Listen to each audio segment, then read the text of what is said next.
You're listening to RIA Radio, the nationally trusted name in real estate investing. We dig deep to discover investors' why in real estate. If you want to skip all the BS and get in investors' heads, you're in the right spot. Be one of the thousands to check out RIARadio.com.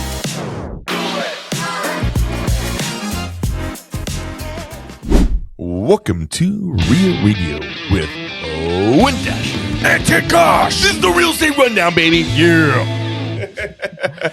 What's up, dude? I feel like the Real Estate Rundown does like not have rules.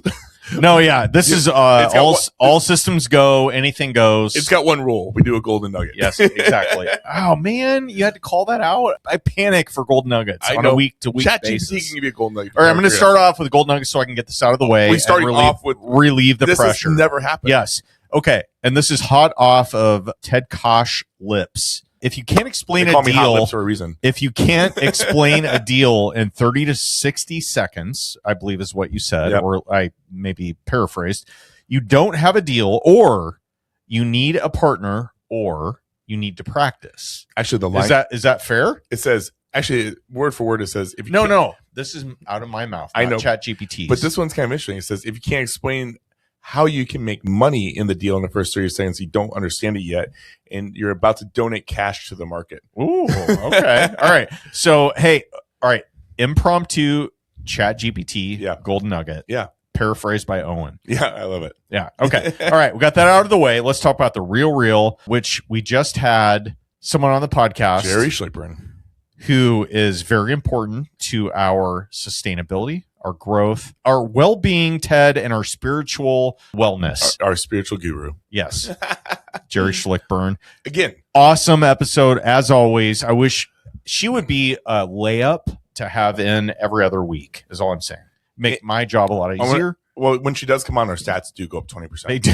So enjoy the 20% uplift you get underneath you this week, listeners. Well, it's funny too, because we joked about this in an interview, but no joke. When she's on the podcast, our stats go up 20%. When she speaks, half the room is women, and we generally have at least a 20% boost in attendance. People come to see her, and she has had massive success and massive struggles, and she does not ever shy from it. And I think that's what gives her the respect that she gets, is because she's very upfront about it. And then this podcast, she gets raw. She doesn't hold back. Like literally before we started, I'm like, what's off the table to talk about? She's like, nothing. Yeah. No, she said everything. That was the gist of it. Yeah. Like, ask away. Yeah. No, the thing I love most about Jeri that you just mentioned is the fact that she's like, here's who I am. Here's what I've done. Here's the good ones. Here's the bad ones. Like, this is my life's work, and I'm not going to pull punches. And here everything is for you to see as one of my, students, which is awesome. Like, because to your point, a lot of people lead my Instagram life, and they have a whole bunch of stuff they've built, accomplished, whatever. And that's the, facade they want to portray to people, and that's not always the case. It's never the case, actually. Yeah, but they're doing it not to help people. They're doing it for the clicks, right? Yeah, and they're getting paid on those clicks. Sure. So that's the difference. Yeah. Anyway, so Jeri gets very real. We talk about the last 2 years of real estate, which, as everybody knows, not just 2 years, actually, more like 4. Yeah, where she was operating under a lot of tailwinds from the previous market, and then interest rate changes drastically affected how they operated. That wasn't the whole thing, but it was a big part of it. It's a big part of it. Plus, she was working with a contractor that totally royally screwed up a project, and then that led to the demise of the success that they were having. But now she's in a rebuild, and she's very open about it. Well, here's the story. So you have a couple, they have 3 kids. They had a crazy amount of, success in Omaha, Nebraska. They had an opportunity in St. Pete in Florida, and decided to pursue it. It didn't go according to plan. And they had a lot of, years, 2-3 years of basically kind of digging their way out of that, right? And also coming back to their home state and resurrecting businesses that And anybody could end up in the situation that they end up in. I mean, Yep. like, let's just get real. Like, you have a ton of money invested in this project you're doing in Branson. Yeah. And most likely nothing's going to happen. But realistically, if it flopped or it had some of the situations she dealt with, even with all your success and all the investments you have, you would be at a massive struggle if that thing went the other way. And it can happen to anybody, especially if you're trying to, like, if you get bored with what you're doing and you really want to step it up. You know, like, Jeri's so interesting because she does such a great job with newer investors on education. And there's so many people that credit all of their success to Jeri and Mike Schlickbernd. I mean, case in point, 4 weeks ago, we had Jason Woodward on, and he gave all the credit to Jeri. I literally wouldn't have a podcast. I wouldn't have gone to Yeah, you investing. included. Yeah.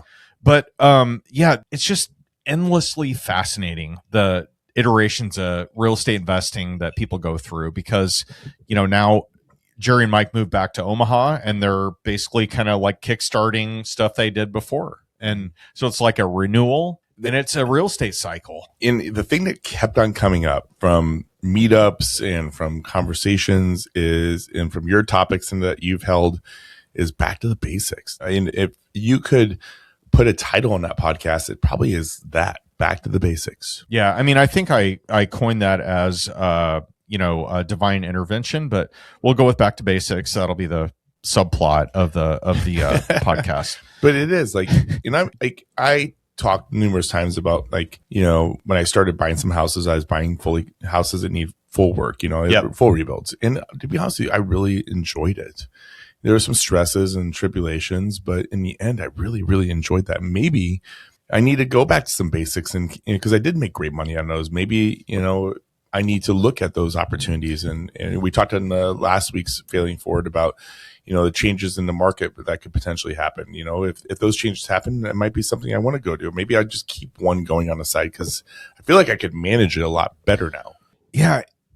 This kind of plays into what we were talking about with shiny objects and getting bored. And when I first started in real estate investing, 2005, and I would go and do the little work that I knew how to do. I would caulk and paint and like do basic stuff that anybody can do. And I loved it. At that time of my life, I felt like I was contributing, and I felt a good body of work at the end of the day. I got done with whatever I was doing, and I left, and I was like, I feel good about me. Like I worked my ass off. And over time, I'm not going to get that same satisfaction from going over to a house. I'm going to get a little bit, don't get me wrong, but yeah, I'm not getting satisfaction of, like, I used to always do the landscaping. So I don't want to do the I landscaping. know, right? This is my point. But you could do the stuff that you're doing originally on the side, but maybe it isn't your whole business. Exactly. So here's the message here is, don't beat yourself up if you don't enjoy the things that you used to enjoy, because they change over time. There's different aspects of the business that you can take care of and find enjoyment in and contribute to. And like, you're going to be good, but you're not going to stay passionate about everything that you're doing. You're not going to feel the same way about it. And that's okay. Well, it's a mature business when you can make decisions like that to fill the gaps. Well, also, time's money. Yeah. And your value per hour was different at that time in your life. Mm-hmm. Like, realistically, your time per hour then maybe was $25 or $50 an hour. At the level you're at now, that might be in the hundreds or thousands. Here's the thing. Actually, I wanted to bring this up today. So you mentioned my Branson project earlier. So it's a hotel. It was 150 rooms. We're turning it into 144 units. We have a GC we hired. We went through the whole process. This is a big commercial project, fully permitted, all that stuff. Have an on-site. I love that you threw out fully permanent. Yeah.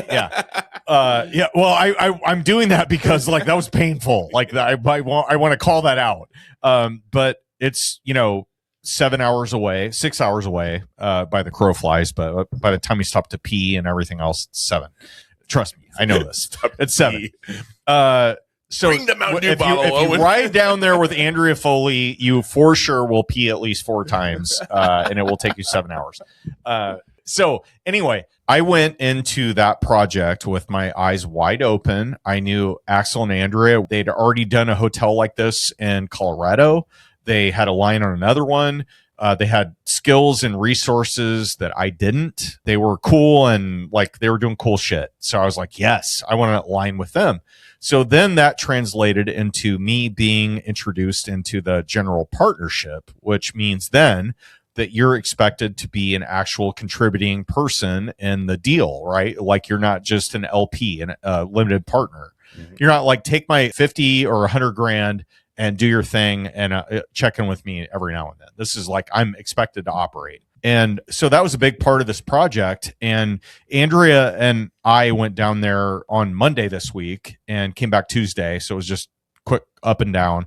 But I'm giving credit to Andrea and Axel, her husband. They're outstanding operators, but they have the how, not who type of mindset a lot of times. And her and I and Axel and I have talked about this multiple times. Yeah. So they're doers. We drove down there with a truck full of equipment or furnishings, right? I had 2 beds, mattress, like all the stuff. You might as well just bought a trailer. Yeah. I'm terrified to drive with trailers. Not many people know this, but now you all do. I don't like it, especially long distances. I would probably pay you $2,000 if you expected me to drive to Branson with a trailer and I didn't have to do it. I would pay you to do that. Just let me know. No. I'll take care of it for you. Okay. So I hate towing and I don't like hauling. Okay. So that's me. I'm vulnerable. I get nerve-wracked with long trips on my camper. Yeah, I don't like it. It's not fun. So anyway, we head down to Branson. We do this thing, and what we did there was we took 2 units full of furnishings. So bed, dresser. Like think of a hotel room. You walk into it. How many Airbnbs are you guys doing there? No, it's not that. Okay. It's a model. Okay. Like we're creating model units. Got it. So if you think about this, you go to Branson, Missouri, which we lovingly call Hillbilly Vegas. That's Branson. So we drive down there. Our goal is to outfit 2 different units. One's a 1-bedroom footprint and one's a studio, the smallest one, right? So generally people are going to walk into that and be like, oh my God, this is the tiniest room ever. Like, what am I going to put in here that I can live? And so we went down, staged it, and put in, beds, dresser, like small footprint stuff. Looks awesome. Yeah. Looks amazing. Did you post a picture of it? No, I'm behind. Like I have a lot of footage. A lot. Get on that. I have a lot of footage, Ted. But anyway, Andrea and Axel are awesome at budgeting and shopping on a budget and doing all those things. And at times, I am not like that. And I will be like, why don't we just pay somebody to do that? Like, this is ridiculous. I feel so good about myself after I get back from a trip like that. Because I built all of it. Like I did half of 2 rooms of remodels. But you also have a paid property manager down there. We do, but that's not their purview. I mean, but you couldn't pay them extra to do it and just... It's not like that. So Amazon drop okay, it. No. I'm glad you asked that. When you hire a regional property management company that has payrolled property management on site, which is what we have. So we pay somebody to sit in the office and show people around when they come in. And like, you can't take them out of that. And like, it doesn't work like that. You're not like, oh, you're a handyman, I'll just tell you where to go. You'll go screw that in, hang those blinds, whatever. It's not like that. It isn't. No, it's not. They couldn't coordinate somebody for you to set this up? Who are they going to coordinate? I don't know, a maintenance guy or pay them extra off hours? Yes, that probably could have happened. Yeah. The end result was Andrew and I headed to Branson. But yes. but your guy, like Andrew's got like 5 or 6 companies. You have one of the most productive years of your life happening the last 12 months. Like arguably. I mean, but really it was. So from the outside looking in, somebody knows you pretty well. Okay, here's so, I know what you're going to ask. Why? We want to have eyes on it and know it's done right. And there's a value to on that. The whole project, not just this room. You want to like this room is the catalyst for every leasing activity that happens after it. So we have 2 examples of floor plans that we have, and I know they need to be done right, and that's why it's important. And I get that because so it's easy for me to pick up the phone and be like, "Hey, staging company, are you in Branson? Can you go over and stage this? Great. What do I owe you? How do I like?"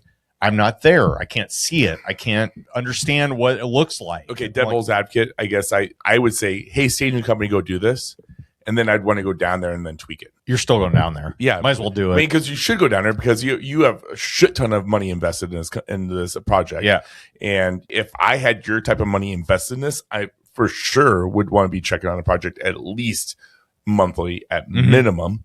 So yes, but I'll be honest with you, I would hire somebody to do it, set it up, and then I'd go there and evaluate.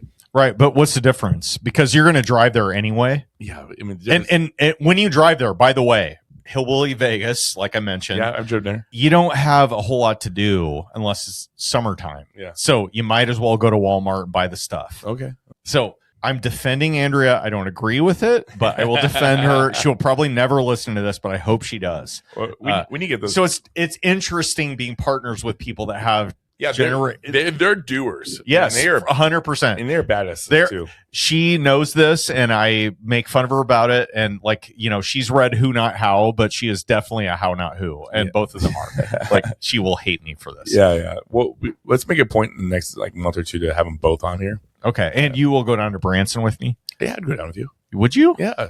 All right. Why wouldn't I? Stay tuned, listeners. This is going to be epic. Well, yeah. Why wouldn't I go down? I don't know. Were you surprised by that? No. You seemed really surprised. Well, I don't know. Why? You've never asked. Why would you? Just support you. Okay. All right. Support me by going to. Why would I go with one of my best friends? All right. Okay. We will radio in from Branson, Missouri, from my property at some point. Yeah, we'll do that. We'll have to do that'd be like a Facebook Live or Instagram thing, but perfect. But we need to bring the Foley's in on a podcast here really soon. Oh, that's a great idea. Yeah, we haven't done that. First off, we haven't had both on. A lot of changes. Yeah, a lot of changes. Yeah, and I hired Axel to do all my car wash maintenance and chemicals too. Smart move. Smart move. And he's like, I'm not gonna be the cheapest. I'm like, yeah, but I could trust you. Yeah. And then he went and checked some stuff for me, and I'm like, hey, what do I have that trip, dude? I'm not gonna charge a trip. I'm like, guess what? That's why I'm hiring you. Okay, let's get them in here. We need to interview them separately. No, Ted. Separately will be better. Trust me. We're going to get completely different interviews from both of them. But we've also but they're business partners, and we've interviewed Andrea before. So it'd be really interesting to have them both in. And we'll see. And I'm a big advocate of separating relationship partners. Okay. Well, I'm just saying, they lift each other up a lot. They do, but they are completely different people. Also, we all know that. So we could do a two-parter. Listeners, stay tuned because we'll figure it out. This is going to be really, really good. Yeah, we'll definitely do whatever way we do it. I got to tell you what, we interview some of the best people. Jeri was absolutely amazing. We talked a little bit about that, but when you guys listen to these real estate rundowns, none of this is planned. We actually purposely don't plan. Completely unscripted. We when you listen to us, we just talk about our life and what's going on. And every time we every once in a while, I'm like, hey, what do you want to talk about? Is we're like, it'll just come out naturally. Hey, anybody listening on YouTube or Spotify that sees these are my notes. I used none of them. None. So you don't know this because you're not part of this business, but just every time I post videos on Spotify, we get violations for music, and then they take our whole podcast down. What? Yeah, and then we have to re-upload all the podcasts over again. So I can't put video on Spotify for some reason. Because I feel like it's me. Is it me? No, it's it says we're our song violations. Oh, but we paid for the music that's in the beginning of this. It was non-licensed. And so it gets violated every time. And so we can't put video on Spotify for that. What I would like to have happen in this is anybody catching this that's a musician and you can mix stuff. We need some good music. Give us some. Yeah, if you're willing to do a cool intro for us. When Ted gets all of this on Twitter, which he said he was going to do. I did not say I was going to do that. Ping him on Twitter, and I don't even know how to say it. On X. Sorry. And we're going to use some of it. So let's use some intro music, some maybe we're covering a controversial topic. Maybe they can give it a tense overview music. I'm just saying we need a musician involved. We're also due for we've been using the same verbiage since episode one on the intro. It's probably that's also true. Yeah. That's due for an update. And hey, we just green lighted the continuation of our website build. Yes, and I reached out to our builder about that too. So I will have to tell you about that. Awesome. So, hey, last soundbite, June 24th. Yes. Fernando Angelucci, by popular demand, is coming to Omaha. I didn't plan on announcing. Yeah, we didn't talk about this. Yeah, we didn't talk about anything. So, yeah, no, you're right. So, Fernando Angelucci, hearkening back to episode, please have it. I don't know. No. Okay, Ted failed me. He had top 5 episode of all time. I'm stamping it, Ted. Oh, yeah. Fernando Angelucci just dropped a banger of an episode, like most fun podcast episode, or one of them that I've ever had. And he's coming to Omaha on June 24th to talk about self-storage, how you can invest. By the way, this guy, he is the self-storage stud on Instagram. So follow him if you haven't. And he will partner with you, talk about how, like, basically anything you have ever wanted to do with self-storage, this is him. Come here. Come to this little mastermind we have. Yeah, it's gonna be a 6-hour event. 6 hours, June 24th, a pittance for an admittance. A pittance for admittance. What's that mean? Like, it's nothing it's nothing that you need to worry about. It's pocket change. Oh, yeah.